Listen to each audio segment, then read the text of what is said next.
provided to everyone a copy of that same district by district analysis if the model were fully funded.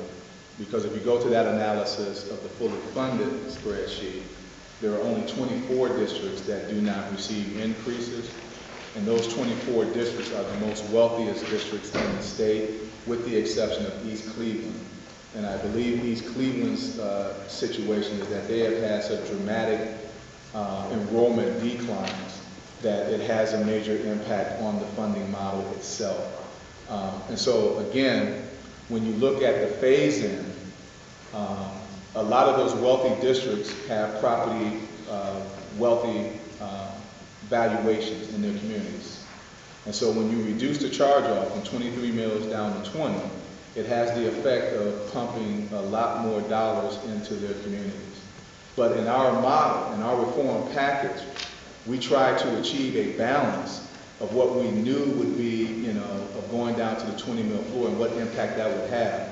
We tried to achieve a balance between that effect of our proposal with the evidence-based model, which when you go through all of the components of the evidence-based model, it is really focused on addressing the non-academic barriers and addressing, the disparities between school districts by focusing in on students who live in poverty.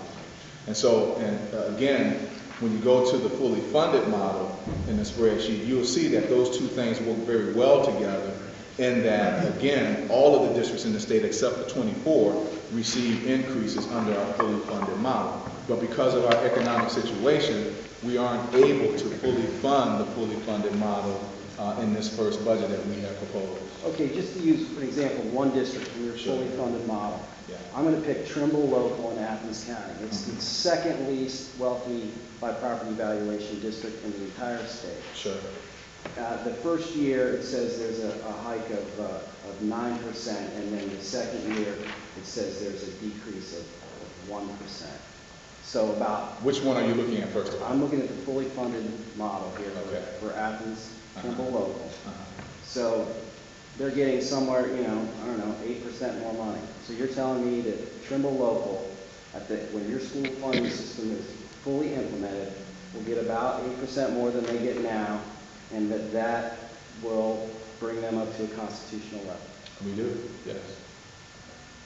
What would you say to parents in Trimble Local? Well, hold on. Let's go back to your question now. Okay.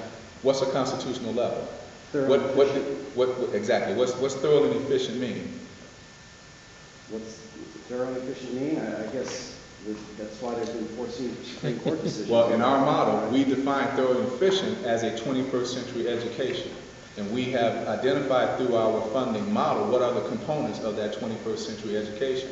And because our reforms are tied directly to our funding model, we are funding that 21st century education. So yes, we are meeting the requirement of a thorough and efficient education with our funding model because it's tied directly to the 21st century reforms and is directly tied to the provision of academic services for every child.